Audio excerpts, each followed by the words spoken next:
Welcome to another trip down the Bourbon Road with your hosts, Jim and Mike.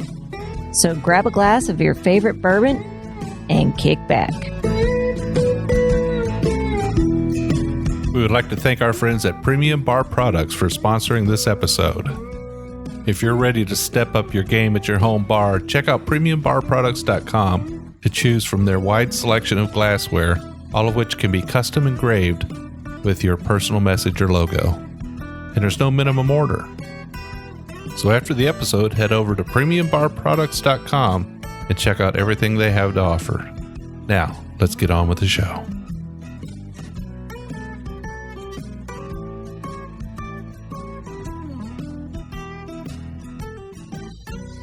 Hello, everybody. I'm Jim Shannon. And I'm Mike Hyatt. And this is the Bourbon Road. And Mike, it's icy, it's cold. Fire in the fireplace. Yeah. Woodrow podcast dog in the house. He is. He's chilled out there. He's taking himself a little midday nap. Uh-huh. But you and I have decided to kick back here at Jeff the Ben Farm and do a long episode and talk about some special whiskeys. Yeah, two unique whiskeys, really. One that has a weird mash bill. And then one that is a finished whiskey, but it's right around cask strength. Okay. High proof finished whiskey. So two mash bills or two whiskeys that I think are kind of unique and stuff. So the one we're going to start out with is called Old Soul from Cathead Distillery in Jackson, Mississippi. It's 15 years old. You know, we've drank some 15-year-old bourbons on the show, right? Well, we have, yeah. Recently, yeah. So I wanted to talk about this mash bill because somebody had sent me and you a question. People always send us questions, and like we're an encyclopedia of whiskey, and I wanted to give him a good answer. So the mash bill, well, let me go back. He sent me a photo of the World Whiskey Society's whiskey this year, or their bourbon, and I couldn't find a whole lot on it. But on the photo of the bottle, on the bottle was the mash bill. So I was like, I'll just type that mash bill in. Because it was an odd number. It is an odd number. It's 78.5% corn, 13% rye, and 8.5% malted barley. That's an odd mash bill, right? Sure. So I looked up the mash bill, and lo and behold, like 6 other 15-year-old bourbons came up. Chicken Cock has a 15-year-old bourbon right now that's out. We've drinking some third chord, 3-chord, yep. Whiskey Drummer, I think is what it's called. Yeah. We did a review of that and several others.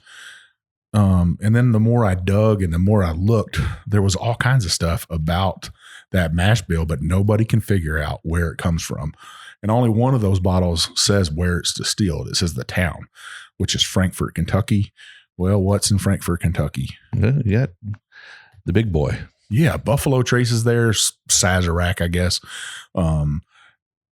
Does it come from there? I'm not sure. Other people have taken guesses of Heaven Hill and Jim Beam because Jim Beam has their 15-year-old. And that's not far off the Heaven Hill mash bill. I mean, it's not far off, but it's off enough where it's not them. Yeah. And it's not their primary mash bill. Yeah. And some people use that whiskey in other blending too. Bardstown Bourbon Company and a couple others have used that whiskey, that 15-year-old mash bill in their blends. So what is it? I'm not sure. I just thought it was very unique, but Old Soul is also actually a distillery, Cathead's Distillery, that I wanted to take a tour of when we were down in Mississippi, and I just didn't get an opportunity to go there. So I was like, heck, let's drink this bottle. I was pretty glad to find it. I mean, I got it at Total Wine for $129. For a 15-year-old. Pricey bottle, though. Pricey bottle, but for a 15-year-old, probably a fair price. I mean, I've heard a lot of people say $10 a year is probably reasonable, right? Yeah. So, you know, did I get a steal on it? Probably not. I feel good about it. Right next to the Chicken Cock, though, is $199. So for supposedly the same bourbon. Could be. Well, let's nose this thing. All right. Oh, wow. Right up front, I get a sour note on my nose. First little whiff there. Like a Goes or Berliner Weiss, something like that, you know, like a sour beer. Yeah, I'm not getting that. I'm getting a some kind of a tobacco, almost like we used to have this old neighbor lady that she dips snuff. You ever heard of snuff? It's like a powder tobacco, and it has a very distinct smell, and that's what I kind of get on this. You know, now that you mention it, at Copenhagen, Yeah, it's got that smell, a little bit of Copenhagen smell to it. Now, I'm familiar with that because as a very young man in the Navy, I used to dip Copenhagen. Copenhagen was my thing. Stuff's bad for you. It's very bad for you, and I got away from it. So, but snuff is actually something that people don't do anymore. A lot of ladies would do it back in the day. It was in a little tin can. Yeah, my grandmother did it. Did she? Yeah. I don't know. I just don't think of ladies of having a dip. And I would say she was in her 70s at the time, Mrs. Belevins, and she would always have that snuff dip running down her lip. But this does remind me of some other things we've had in the past. I mean, the notes I'm calling out, the sour note is not the primary note on this. It's just something I picked up on, and I thought it was a little unusual. It's got a little bit of floral in it, like a dark rose or something that's almost done. You know, if you ever smell some roses that you bought your wife, you could smell those and get that dark, rich floral note. I'm not picking up any butterscotch notes, though, really on it for me. Maybe a little bit more of an oak, a deeper oak, though. But yeah, I would have to say, Mike, you probably nailed it. Probably the predominant note on the nose is probably a kind of a mixture of maybe caramel and tobacco. That's probably the. Now this is 102 proof, so a little higher proof, I think, than you would get on. I can't remember what 3 chords was, but 102 proof. Supposedly this went in the barrel at 125 proof, and it came out at 102. Well, I think if you put a 15-year-old whiskey in a bottle at 102 proof, you earn a little respect from that. Yeah. The bottle on this, nice, that wine style bottle on this. I would call this definitely a wine style bottle. Really nice label on that. Gray, dark gray with a gold on it. What did you call that color? Yeah, that's gold. Oh, the color of the whiskey? Yeah. Yeah, I mean, that's deep amber. Yeah, deep amber. So super beautiful bottle. I'm glad to have this thing. I like older whiskeys anyways. I think whiskeys do have that sweet spot. You know, bourbons, that 8 to 12-year-old is where we both have agreed before that sure. they're good at that age, right? Yeah. Well, Mike, I think we need to proceed. Well, yeah, let's do it. Cheers. Cheers.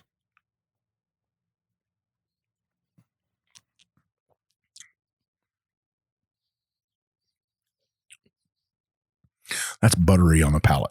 I was thinking real light, but it's buttery. Yeah, it's not a lot up front. Nope.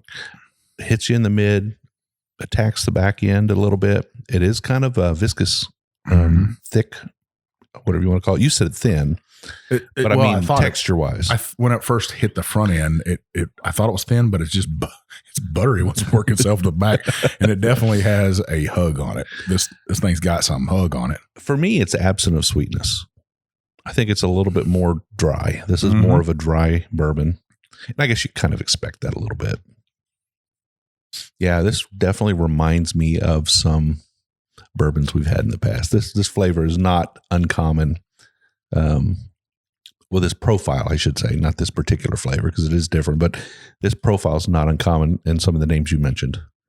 I think the 3-chord, St. Cloud. Who else is on that list? There was a couple of barrel pick ones that we haven't had, but those are not ones you named. I actually have some St. Cloud up there that's 12 years old. And I'd wonder if this is the same mash bill.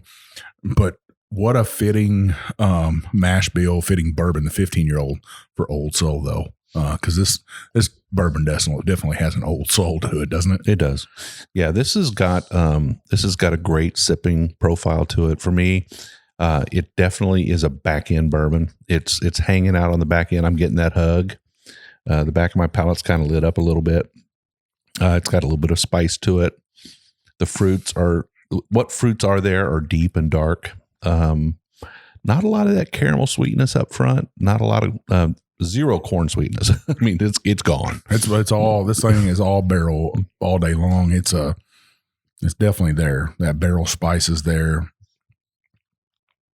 I would have thought this would have been a higher rye than 13%.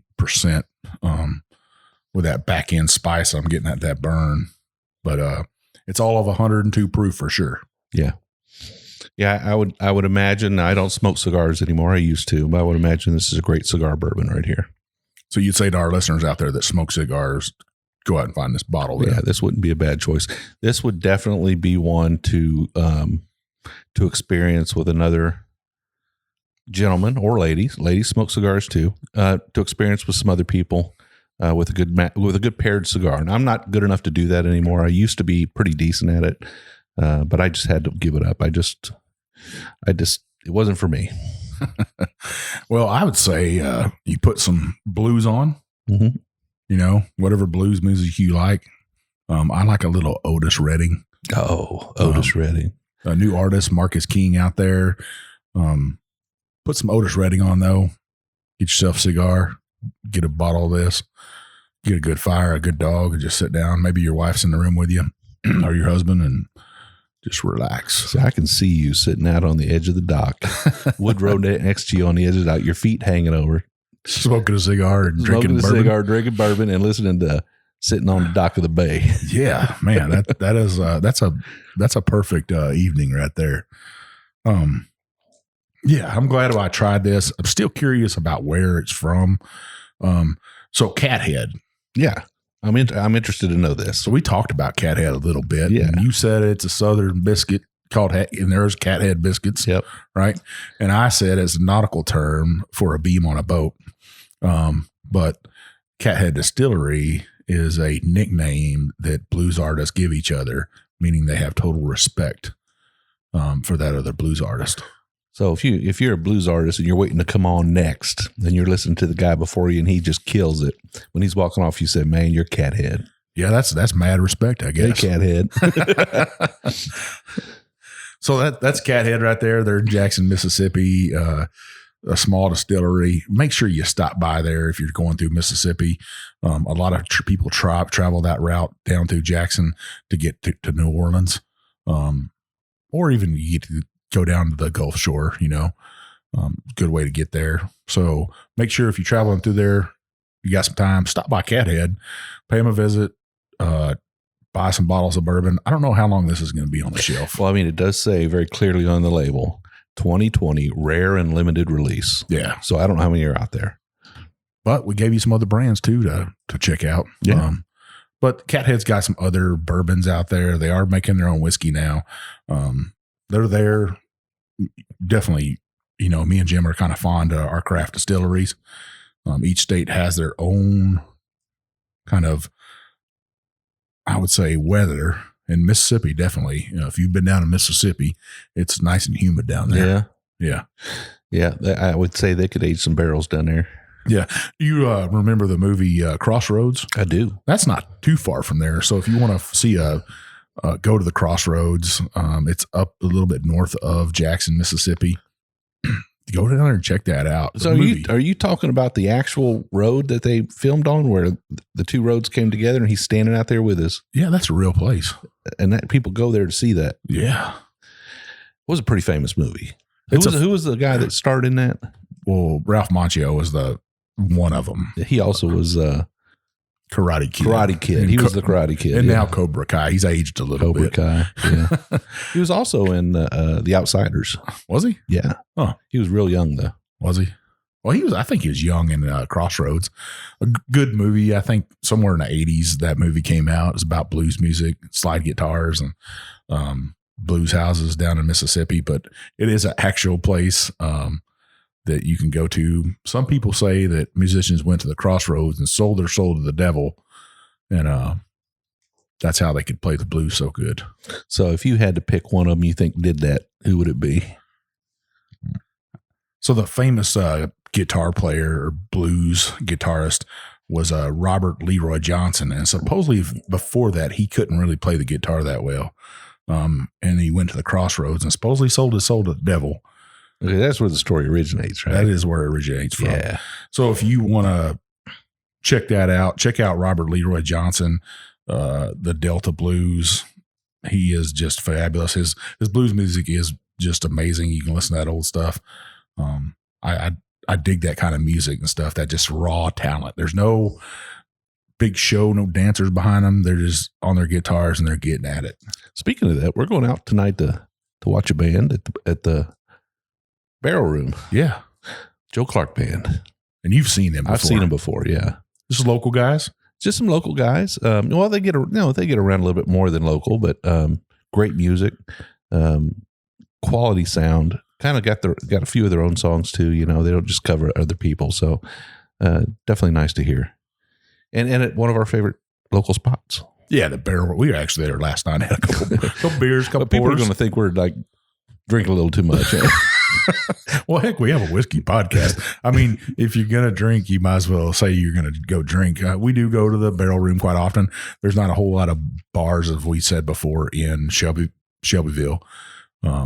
Or Simpsonville. Yeah. Is there a bar in Simpsonville? There used to be. The old Stone Inn had a bar. Yeah, but I don't think it's a restaurant with a bar. Yeah. Yeah. The Barrel Room is just pretty much a bar. It's a bar. Yeah. No food. Well, they got some crackers now. And some beef jerky too. But if you come to Shelbyville, we met a couple last night from Knoxville, Tennessee, that they were on the Bourbon Trail. And a lot of people stay in Shelbyville because there's nice Airbnbs here, a couple of them. And Shelbyville is flat out dead center of the Bermuda Triangle of bourbon. Yeah. You go to Lexington or Frankfort, Louisville, or Bardstown. And we're right like equal distance to all of them. So, yeah. Yeah. That's where they'd never even heard of our podcast before. So hopefully we have some more listeners now.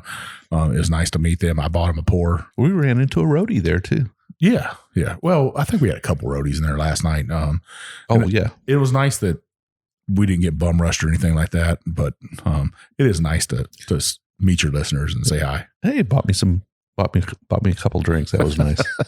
It's always a good thing. So on this right here, would you say long finish or just medium on this? I think the hug sticks around longer than the finish does. I think it's a medium finish. I like it. It definitely. My glass is almost empty. Yeah, I'm there with you. I'd say medium. As it's set in a glass, it has opened up a little bit. I'm getting a little bit more sugars out of it. Not a whole lot. I mean, it's still really light. It's not something that's going to knock your socks off. But if you want something older bourbon to appreciate, then this will be it. It's a good 15-year bourbon. Oh, yeah. All right, Mike. Well, we are going to go ahead and take a break here. And when we come back, we've got another expression to try and another story to talk about. Yeah. Well, you can't drink whiskey without glassware. And Mike and I are extremely pleased to have a sponsor like Premium Bar Products. Premium Bar Products offers direct-to-consumer the finest whiskey glasses, cocktail glasses, and bar tools with your own personal engraving. I mean, you can write anything you want on these glasses, anything from a company logo to a personal statement, and there are no minimum orders. Their direct-consumer platform offers you the opportunity to purchase small quantities of your favorite glass shapes that enhance the pleasure of enjoyment and drinking of whiskey and make it all very positive. They offer the absolute finest trending and handmade glasses as well as a comprehensive range of styles, and all of their items have been designed with purpose, practicality, and longevity in mind. So if you're a bourbon or whiskey group and you need custom logos, you need to reach out to Premium Bar Products. If you're an individual, you just want a few for your bar, to impress your friends, to give out as gifts, you need to call Premium Bar Products. They need to be your one and only source for custom glassware. I can tell you right now, the Bourbon Road, that's who we use. Janie and Carson and the team there at Premium Bar Products will take care of you. They'll treat you like family, and they'll take care of you with every order. All right, we are back. And during the break, Mike, you build up the fire just a little bit. Yeah, it's roaring. It's roaring. Probably, I don't know. I don't think the mics will pick it up, but It's quite a fire. And Woodrow's rested his head down on my feet. I got a new pour in my hand. Yeah. What is it? So, just out of the blue one day, some people sent me a message and said, we're going to send you some whiskey. And I was like, and then they said, well, they'd meet me. And I said, oh, okay, well, I'll meet you. And I was going to try to meet them. And the meetup never happened. And sometimes I can get lost in my work and the farm and just doing stuff. So a package showed up on the doorstep and I was like thinking, well, nobody sent me a text saying how you're going to get this, you're going to get that. So I opened up the box and I was shocked. There were 4 bottles from Good Times. And people might have seen them out there yet. They kind of formed last year by 2 buddies, Nick and Jimmy. They're local guys here. Not Jimmy Walker. Not Jimmy Walker. Okay. No, not that Jimmy. Not that Good Times. No. These guys live here locally in the Louisville, Lexington area. They work out of Three Boys Distillery. That's kind of where they work out. But what they do is they finish bourbons, and that's all they do. This is actually a pretty special bottle right here we're drinking now. So this is a bourbon finished in a honey barrel, and then the bourbon is MGP Weeder. MGP Weeder. So already I can see a smile on your face. Yeah, I mean, heck, how can you get any better? And then these guys must be listening to me all the time because this is 120 proof. MGP Weeder. So it's a weeder. It's 120 proof. It's finished in honey barrels. Yeah, and this is actually a pick. It's going on the secondary market for around $200 is what they told me. And this is called Mo Honey Ali. And it says, float like a butterfly, sting like a bee. This honey barrel's as bad as me. I love it. Mo Honey Ali. Yeah. That's a great pick sticker. I like that. Really nice bottle. I like it. The bottle I picked. It is a standard whiskey bottle. It's got that bulb neck that I always talk about, kind of like an onion or something. Color looks good. This is supposed to be 4 to 5 years old. Now, these 2 guys in the middle of the COVID is when they started this. So this is real new. This is pretty new. I don't know what you call a bourbon company that they're finishing barrels. And they said they could only afford 4 barrels to start out with. Right. They took all their pennies. Jimmy sold his bourbon collection to help buy those barrels and start this company. We know to start a distillery, it is costly, right? It's costly. That's not counting the whiskey. That's just to get the licensing and all the legal fees and all the things that go along with that. Yeah. So it definitely isn't cheap. So he must have had a pretty nice bourbon collection, I would assume. Most people in Louisville that are into bourbon have a nice collection. I wish I didn't open so many bottles, but with podcast, you get a lot of open bottles. It's kind of what we do. Yeah. There are some stocks saved back, but of my favorite bourbons that I find or people ship me 1 or 2 and I'll push those back in the back of the shelf. And, but we tend to open our bourbon and drink the hell out of it and share it with people. So there's not a whole big giant whiskey collection. So, well, there is. They're just all open bottles. Yeah. Yeah. What'd you say you had now? About 600? Somewhere around 600. I've been depleting that number because I've been giving a lot away and I've had some events over here. And we had a Weller event in town and I gave 4 bottles of whiskey away there in samples. So I just want to share whiskey with people. I think if me and you find something special, I want to tell the world about it. Absolutely. Well, this is kind of a nice looking bottle. It looks like it's a double dip. It looks like they dipped in white and then dipped the tip in black, made it sort of that 2-tone wax dip cover on it. Corilla DeVille. Yeah, there you go. But no, it matches the label. There's black and white label and stuff. The 4 bottles they sent me are very unique. A finished brandy, a chocolate finished bourbon, which I'm kind of excited about. No, finished brandy. You're talking about a brandy finished bourbon? No, I'm pretty positive it's a finished brandy. We'll pull it out after the show and check it out. And then they sent me one of their just regular bourbons. But they are sourcing from MGP. They're really upfront about what they're doing and how they're operating. I can't say enough good things about these guys. If your group or your store is looking for a pick, you want to put something special on your shelf, or your group wants to do a special pick, these are the guys to go to. We just had Nashville Barrel Co. on. Yep. So these guys ain't doing a whole bunch of different stuff than Nashville Barrel Company, except for their finishing. So if you're into finished bourbons and something unique, I'd say check them out. Now I've had the Bell Mead honey, which is a very hard bottle to find. Yeah. I mean, you got to be willing to really stand out, spend a lot of time in line, and hope you're lucky enough to get one of those bottles. Yeah. And then we've had Garrison's Brothers, Honeydew. Yep. I actually got a full bottle of that I haven't opened. It's stuck back for special occasions. It's hard to find too. I just got lucky enough. Somebody said, "Hey, would you want to get a bottle of this?" And I was like, "Yeah, why not?" And they shipped us a bottle too, and we reviewed it. The fallback on those were that they're not cask strength, right? Where this is 120 proof. This is a big boy. Yeah. Yeah. So I guess, traditional thinking is probably that the honey needs that softer amount of alcohol to sort of play its song, but we'll see how it plays at a higher proof. Well, let's nose this thing. All right. Yeah. I'm picking up the proof on it. I'm getting a little bit of a, kind of a young wood nose on it.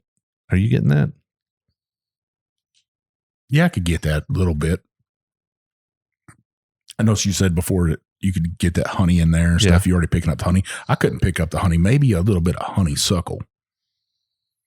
It is floral. I never actually try to use flowers because I'm just terrible at that. You usually do pretty good at flowers, but me, I'm lacking in knowledge. But I can say floral. Yeah, I mean, there you go. Kind of that young wood floral note. I am picking up the honey on the nose, that sweetness, that softness of honey, that little bit of sweetness there. Could be something to do with that wheater too. That could be. Definitely, I was thinking that a wheater's often softer than a regular bourbon. So, hats off to you guys that picked a wheater and at a higher proof, and you put it in a honey barrel. I say check. Yeah. Well, it's a good nose. I enjoy it. I'm ready to taste it. Let's taste it.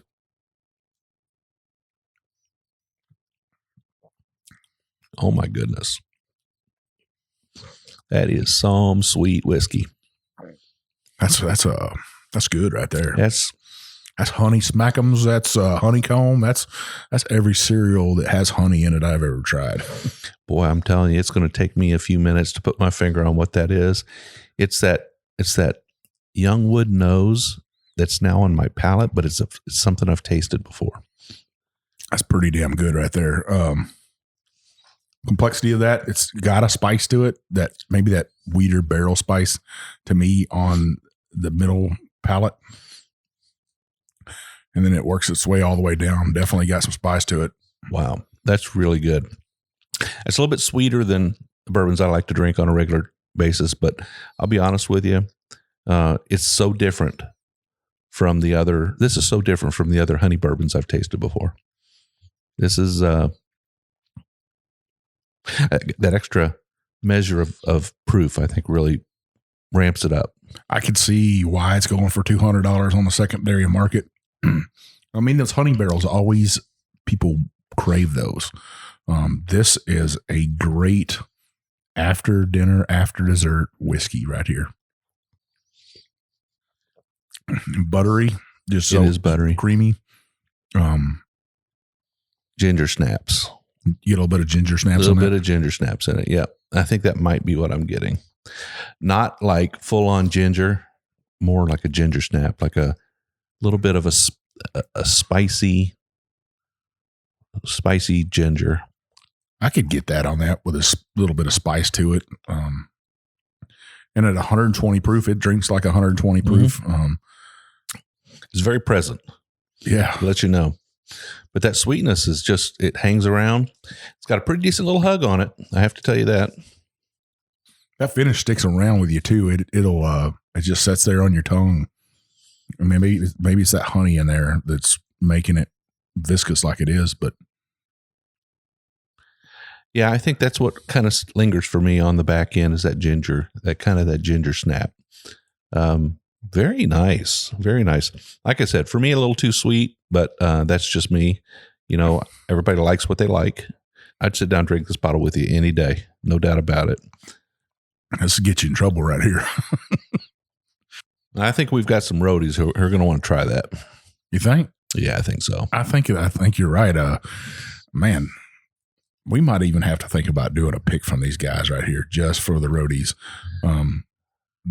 Something like this is pretty magical. I like when somebody takes a chance and does something weird out there that nobody else is doing. These guys got a niche, I got to say. Now I'm excited to try these other bottles they sent us.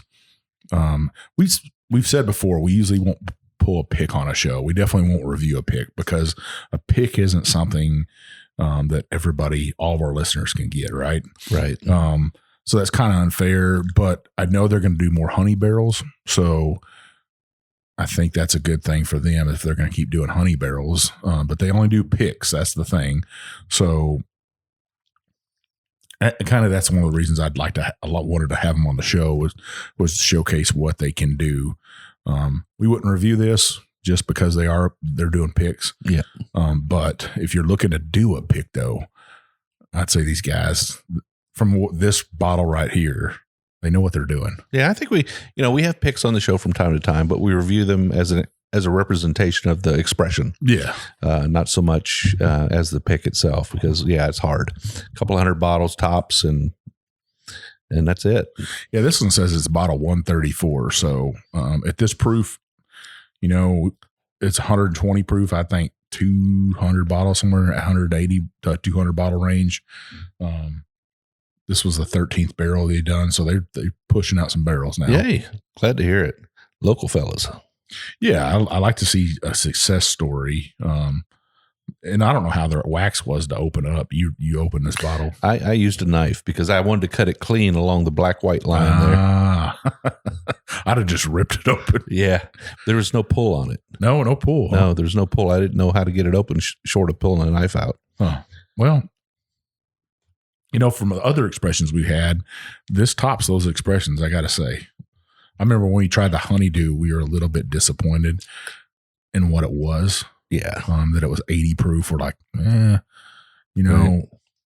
used to a little higher proofs. But the honey plays a big part in this one. It does. It plays a really big part in this one. So the question would be, when you proof it down to something like 80, are you just watering down that honey? You know? See, I'd like to know. Here's what I'd like to know. Maybe you do know because we haven't really talked about this. So did they just take a standard honey barrel that had only had honey in it? And once the honey was dumped out, then they put their bourbon in it? Because maybe that's where that sort of young wood flavor is coming from. Yeah, I'm not positive. I don't even know if people put honey in a barrel or not, Or if people are bourbon barrel aging honey and then returning the barrel back to the distillery again. It's hard to say. Maybe that's a good question to ask them. I'll have to get back in that, and on this episode, I'll try to write that in my blog. So if you looking for that answer, it's going to be in our blog. I promise you I'll write something on that. So Mike, we're kind of batching it this weekend. Yeah. Your wife's down in Bowling Green visiting grandkids. My wife is down in Louisiana visiting grandkids. Left us here to hold down the fort. Yeah. Before you got here, I had to make sure I washed dishes and washed some laundry, make sure the house is clean. I even swept and mopped the floor. Get it done early so you don't have to rush at the last minute before they get home. Well, Vivian doesn't come home until I think Wednesday night. So, okay. And I was actually supposed to be in Oklahoma this weekend, but we got these major snowstorms that are just hitting the South and the Midwest here. Yeah, I mean, we have a half an inch of ice on our trees here. It is all my driveway is just a ice rink out there where I park at and stuff. Now my regular driveway is not bad, but it's yeah, cold, no, I'm icy, stuck. and you're stuck. Yeah. But, these bourbons make it better though. Yeah. So that's what we do. Wives go out of town. We record podcasts, drink bourbon, go see country artists. And you're going out to dinner with some friends and you're going to somebody's house for dinner. And I'm curing some bacon. You're going to cure some more bacon, huh? I'm going to cure some more bacon, and I'll report back on how that goes. But this is my second batch now. And making a big pot of charro beans. I know you love charro beans. I do like charro beans. I don't like it when people put hot dogs in them, though. Yeah. No, this won't have any hot dogs in it, but we'll have some pork rinds in it. Some pork rinds. Really? Yeah. I don't know if I've had a pork rinds before. Well, they're not the typical pork rind once they get in a charro soup. They become more of a pork skin kind of. Huh.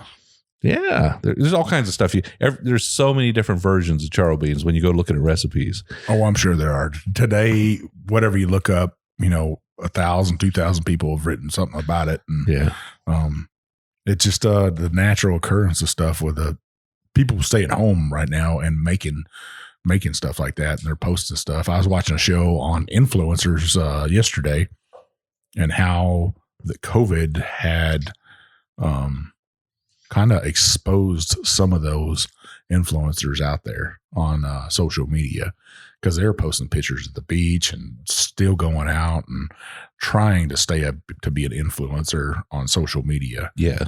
And those people are getting thousands and thousands and thousands of dollars of merchandise and money to be an influencer. I would say like us, right? Well, nobody's giving us clothing or nothing. That's we for get sure. T-shirts and hats. T-shirts and hats, yeah, that's nice to have. Hey, you want to send us some T-shirts and hats? Send that stuff away to us. I'll wear it. And they do send us whiskey. Yeah, I mean that's not a bad thing. I didn't pay for this Good Times right here. Good Times was good enough to send us some bottles. Wanted us to talk about it. They said they realized we're just two good guys to sit down in front of a fire and talk whiskey, and that's exactly what we're doing. That's right. And we got a few people to listen to us because it's just the easy going talk, right? Yeah. I mean, if people don't think Woodrow's right here, he is. He's laid out. He's enjoying his fire. All right, Mike. Well, we need to wrap this up here. And the only reason I say that is because I am literally stuck in the ice on your driveway. You got to get the tractor out and you have to pull me out. Okay. But where can people find us on social media? So you can find us on Instagram, Twitter, Facebook, and YouTube at The Bourbon Road. We actually have a private Facebook group called The Bourbon Roadies. You got to answer 3 questions to get into that.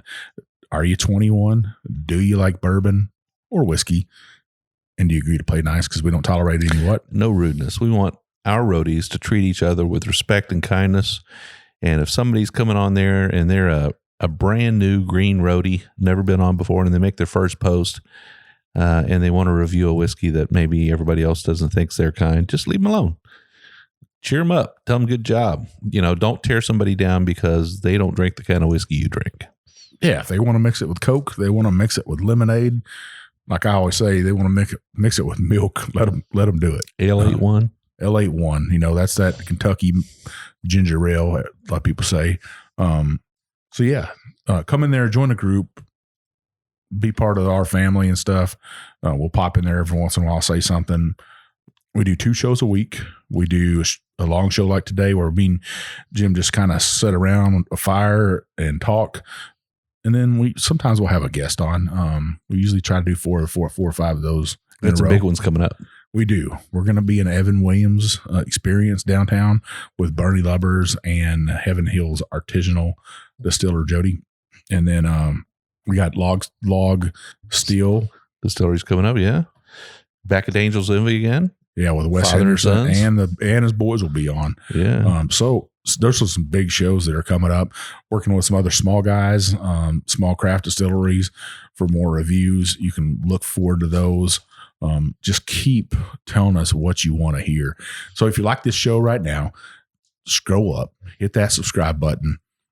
That way your phone, Alexa, whatever, it'll say, hey, the Bourbon Road's got a new episode for you to listen to. And if you really like us, scroll on down, hit that review button, leave us a review on whatever you listen to. If you're listening to it on Google, or if you're listening to it onto iHeartRadio, or if you listen on Apple Podcast or Spotify, please leave us a review. Those really help us open the doors. 5-star, or a great recommendation. We'd like those. If we're doing something wrong, a 1-star, but just be courteous enough to tell us what we're doing wrong and what you would like us to improve on. That's the only way we get better. And we are on Amazon Music now. We're on Amazon Music. We're on Amazon Music now. So you can find us on iHeartRadio, Amazon Music. You can find us on Alexa.